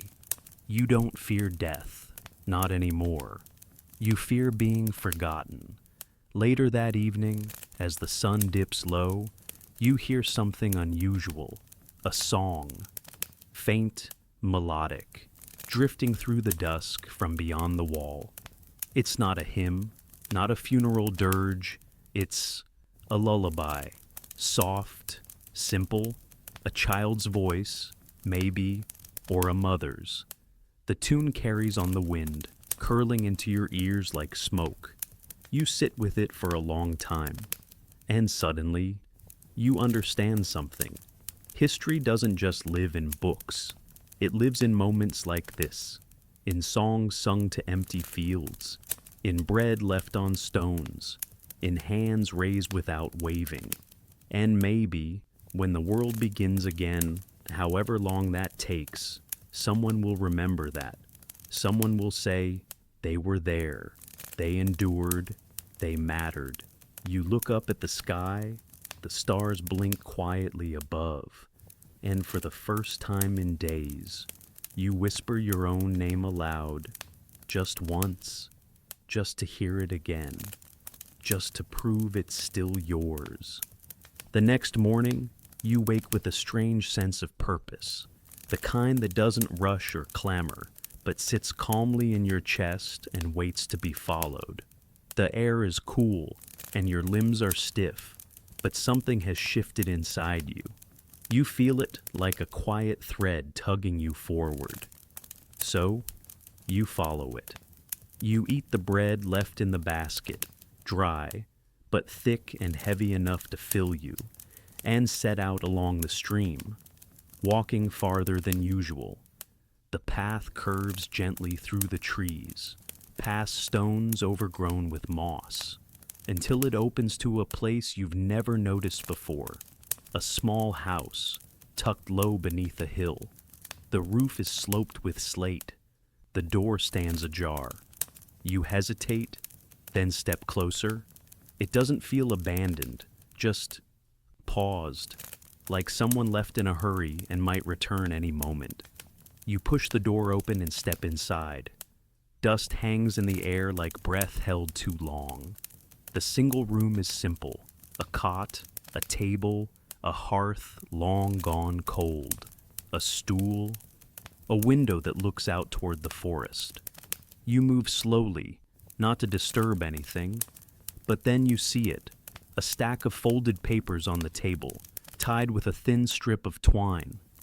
Your hand hovers before you touch them. You don't know why, but you sit down first. And then, gently, you undo the knot. The top sheet is stained with time, corners curled, but the ink is still legible, delicate, looping letters pressed carefully into the page. To whoever finds this, it begins. I hope your hands are clean and your heart is steady. You pause, startled, then you keep reading. I lived here once. Not long ago. Maybe yesterday. Maybe last season. It's hard to tell anymore. I don't know what the world will look like when this is read. If the bells still ring. If people still cook onions into their broth. If anyone still remembers how to laugh without apology. You glance toward the window. A bird flits by, unnoticed until now. I kept writing to stay real. Because when there are no visitors, and no market songs, and no footsteps but your own, your voice begins to feel borrowed, like maybe it belonged to someone braver who didn't make it. This is how I remember who I was. You turn the page. The next letter is different, shorter. A recipe scribbled in the margin, boiled barley, dried mint, crushed garlic, and something called blessed root, which you've never heard of. Then a line below, worked once, might again. The third is a prayer, or maybe a poem. It rhymes in a way that's too clumsy for verse, too deliberate for rambling. You read them all. Some are signed, just a single name. Ansel. Others trail off mid-sentence. A few are addressed to someone else. My sister, if you're alive, or tell father. I kept the fire going, or I tried not to cough, I promise. Your throat tightens. You stack them neatly again, tie the twine, and place them back where you found them. But you don't leave yet. You pick up the last blank scrap of parchment on the table and run your fingers over its surface. Then, from the shelf, you take the stub of charcoal resting in a bowl of pebbles.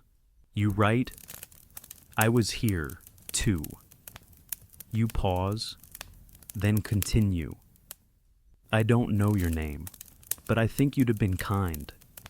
I've been living outside the wall, eaten root broth and boiled weeds. But I've survived. And some days I think that's the bravest thing I've ever done." You stop again. "Today." I remembered how to hum. Just a little tune. It felt strange, like using a muscle I'd forgotten. But it helped. Maybe it helps you too. You sign it with your name, your real one. You fold it, tuck it under the stack, and place a small stone on top, just in case the wind finds its way through the door. Then you stand. You look around once more, memorizing the space, the worn stool, the cold hearth, the marks in the floor where someone must have paced and stopped and paced again. You close the door gently behind you, and you breathe. Back at your shelter, the wind has picked up. It tosses leaves across the path, rustles the thin blanket tied above your mat. You sit, hands in your lap, heart quiet. You think of Ansel, of whoever else might have passed through that house, of how many hands have touched these same fears and made something gentle from them.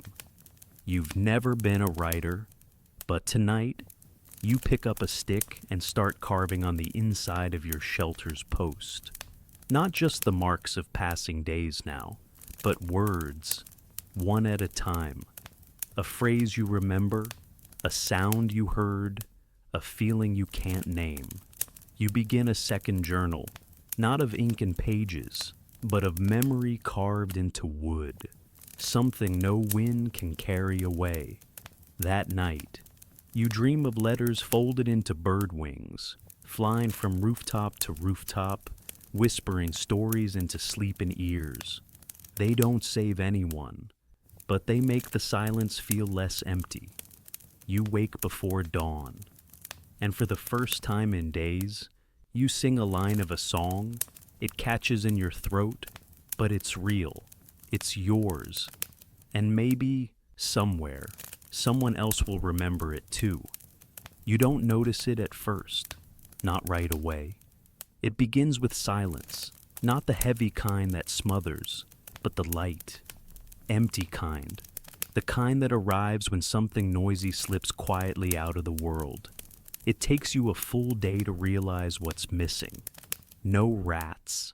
You haven't seen one in 2 dawns now. Not in the underbrush, not darting across your path, not chewing through the basket of scraps you left too close to your shelter. Their scratching, skittering presence had become so common, you stopped reacting to it. But now that it's gone, it echoes louder than ever. You test your theory. You leave a few crumbs outside the shelter that night, hard bread, broken into small pieces. You sit up longer than usual, waiting, listening, nothing, no movement, no tapping claws, no gleaming eyes in the shadows. You wake in the morning and find the crumbs untouched, damp with dew, but otherwise undisturbed. A strange, cautious hope stirs in your chest. Later that day, you walk the tree line behind the village. The leaves are turning now, soft yellow and brittle brown curling at the edges. There's a crispness to the air that wasn't there last week. You follow the edge of the fence as far as you dare. Looking down at the ground, still nothing. No tails disappearing into holes. No sudden rustles beneath your feet. No gnawed roots. No droppings. It's as if they've vanished. You sit by the stream, heart steady, trying not to think too much. Hope is a fragile thing now.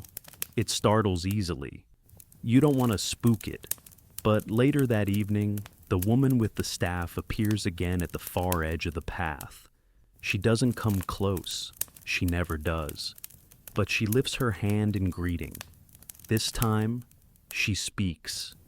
They're gone, she calls across the field. We haven't seen them in days. You nod.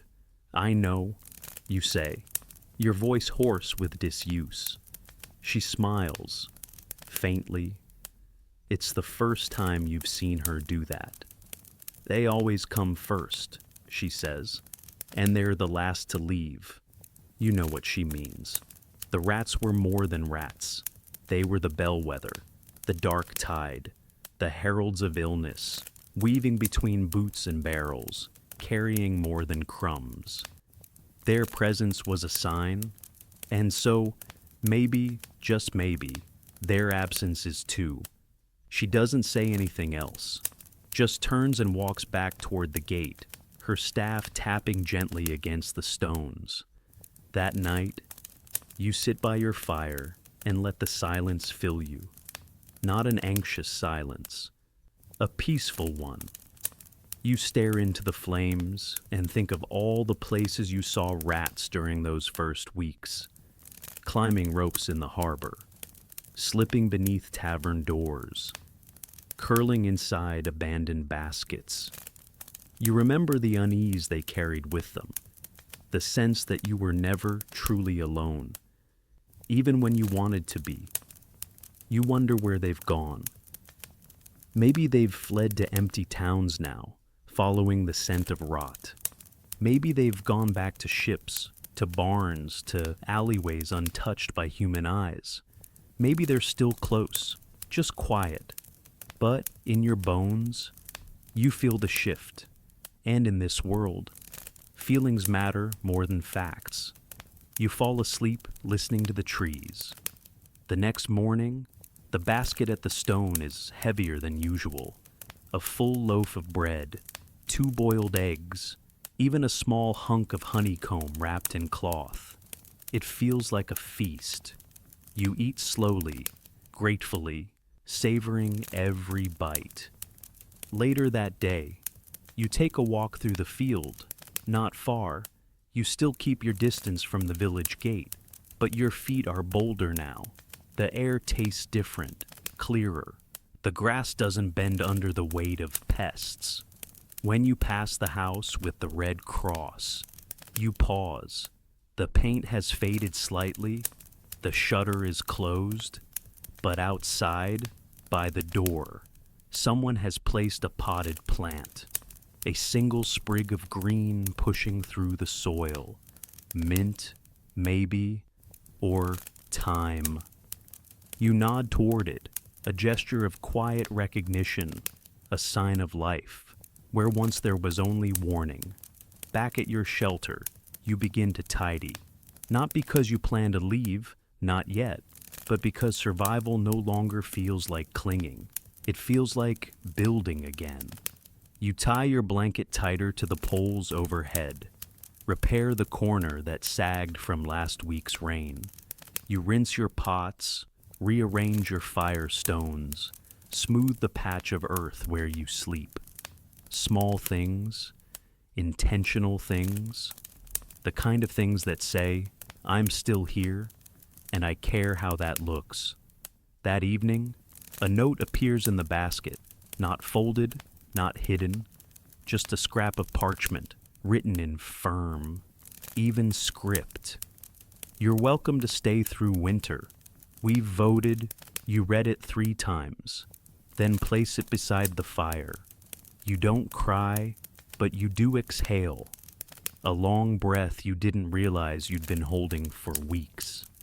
You whisper a thank you to the trees, to the woman with the staff, to the villagers who saw you and chose mercy. That night, you sleep without waking. No scratching in the walls, no shiver of movement outside your shelter. Just wind, just warmth, just rest. And when you dream of rats leaving a ship at dawn, vanishing into mist, not with menace, but with finality. as if their job is done, as if the plague has grown tired and moved on. It's hard to explain what changes first. Not the sky, that still hangs gray most mornings.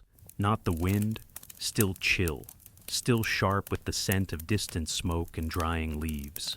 Not even the food, though you've begun noticing more variety in your baskets. A pear one day, a sliver of dried meat the next. No feast, but no longer just porridge and sorrow. What changes first is you. It sneaks up, quietly, like everything does these days. You realize you haven't woken up afraid for 3 mornings in a row. You don't flinch when a bird lands too close. You don't check your pulse after every cough. You don't expect to die by sunset. And that's new. You stretch your legs after eating. Take longer walks by the stream. You start humming again, not on purpose. Just little fragments of songs your memory kept safe without asking. You notice the shape of clouds, the way frost curls along blades of grass, the way your hands no longer tremble when you light your evening fire. You're still cautious, still respectful of distance, of silence, of what's passed through, but something has loosened inside you, like a knot finally coming undone.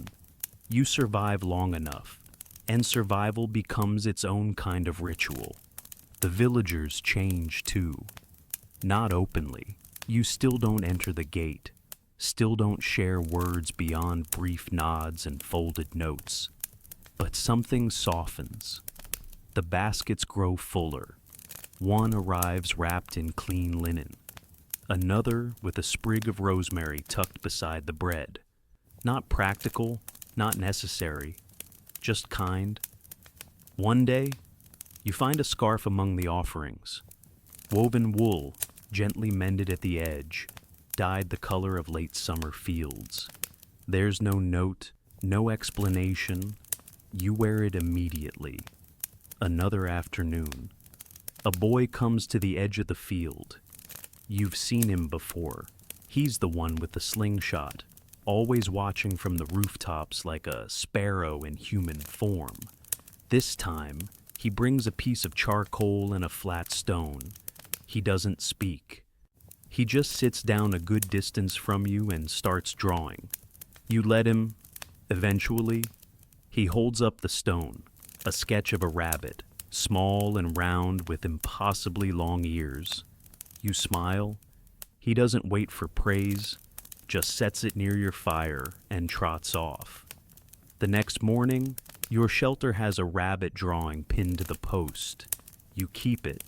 As autumn deepens, you notice other strange things. The silence no longer feels hollow. It's just quiet now. Peaceful. You stop counting days on your shelter beam, not because you've lost track, but because the days no longer need marking. They arrive and pass without demanding anything from you. You wake, you eat, you rest. And sometimes you think, but mostly you simply exist, and that's enough. You begin carving new symbols, not tallies, but shapes, a leaf, a cloud, a small flower, one for every moment that feels like it deserves to stay. It's not all comfort, though. There's something else, something harder to name. A kind of weight that doesn't leave, even when the fear does. Survivor's silence. You think of the people you haven't seen in weeks. The woman who sold pickled onions.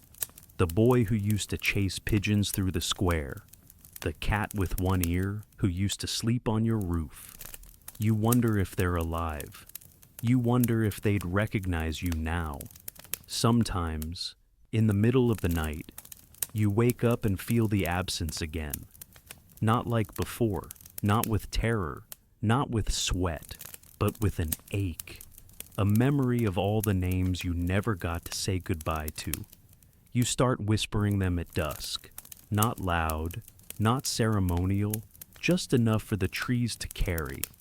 You say the names like breadcrumbs in a forest, small markers for anyone else who might be listening. And sometimes you hear other whispers, far off, from the village, a lullaby, a soft prayer, a child reciting something by heart. You never reply, but you listen. Because surviving isn't about rebuilding what you had. It's about noticing what remains. You remember reading once, somewhere, in a book long lost, that people who survive great disasters sometimes feel guilt, that the very act of living on becomes a question they can't answer. Why me? Why now? Why still? You've asked those questions, but lately, they arrive less often. Lately, you ask different ones. What can I grow here? What does the sky look like when no one's watching? What might it mean to stay? One afternoon, you gather small stones from the riverbank and place them in a circle near your shelter. Not for fire, not for warmth, just for shape. You sit inside it, legs crossed, and look around. The trees are thinning. The wind feels colder. Winter is coming, you know that, and you don't know what it will bring. But you're not afraid of it. You're not afraid of much anymore. The plague taught you fear, yes, but it also taught you how to be still, how to wait, how to listen to your breath without panic, how to look at empty paths and see the possibility of someone returning. Not today, maybe not this season, but someday. And when they do, maybe they'll find your shelter, your carvings, your stones in a circle, your drawings of rabbits left on old beams. Maybe they'll sit where you sat, touch the same bark, boil the same herbs. Maybe they'll whisper a thank you. Maybe you'll be the quiet voice that kept someone else going. You smile, not wide, just enough to feel it stretch across your face like sunlight. Then you gather more stones, not because you need them, but because you can. And that, too, is survival. Winter comes slowly, like a guest who lingers outside the door, brushing snow from their shoulders, waiting to be invited in. The air turns sharper, nights lengthen. Your breath hangs before you in the morning like a thread, drifting upward and disappearing before it can reach the sky. You adjust your shelter for the cold, patch the walls with extra cloth, line the floor with dry leaves and straw. The villagers bring heavier bread now, denser and darker, meant to last. They add a few potatoes, a small wedge of aged cheese. Someone slips in a candle stub, wrapped carefully in waxed paper. You light it sparingly, only on the coldest nights. The stream begins to slow. You break thin sheets of ice near the edge each morning, dipping your hands just long enough to splash your face. Rinse your bowl. Then you sit in your circle of stones and wait for the sun to climb, however weakly, and you realize you've done it. You've outlived the worst. There were days you didn't believe it was possible. Days when the bell rang 7 times before breakfast. Days when the sky felt full of ash. And your lungs did too. Days when your own heartbeat sounded like a stranger knocking on a door you didn't want to answer. But now, the village lives. You see it in the smoke from chimneys. Not thin wisps of survival, but rich, steady columns. You see it in the children chasing one another through the fields again, sticks in hand, boots stomping frost into the soil. You hear it in the sound of tools, hammers, spades, the rhythmic creak of a wheelbarrow being pushed over uneven ground.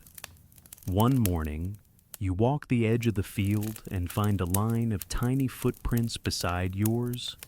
Rabbit, maybe squirrel, maybe something else still living, still hidden. You start leaving scraps of food near the trees. Not for you, not even for thanks. Just to share, just because you can. On your next walk by the stream, the woman with the staff is waiting for you.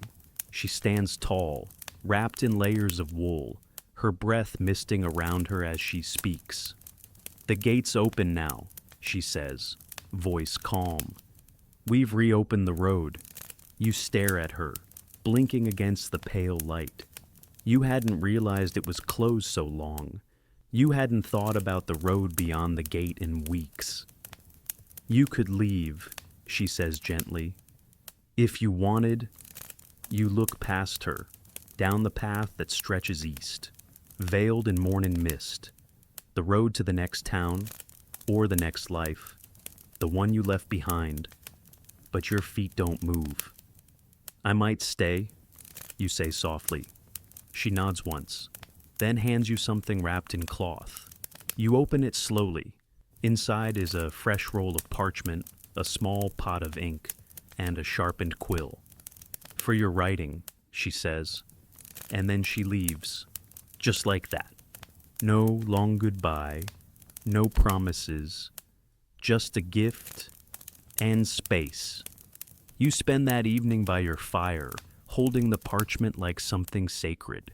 The ink feels heavy in its pot, real, final. You dip the quill and begin. "This is the part where I didn't die." That's the first line. You pause, then smile to yourself. Because it's true. Because it needs to be said plainly. You keep going. You write about the gate, the Red Cross, the beaked doctors and vinegar, the rats and the silence and the girl with the lantern. You write about time tucked in your sleeves, about falling asleep to songs you weren't sure you'd ever hear again. You write as if someone else might need it, might read it, might survive because of it. And when the ink dries, you roll the parchment tight, wrap it in cloth, and tuck it into a hollow between two stones. Maybe someone will find it, maybe not, but it's there now. A witness, a whisper.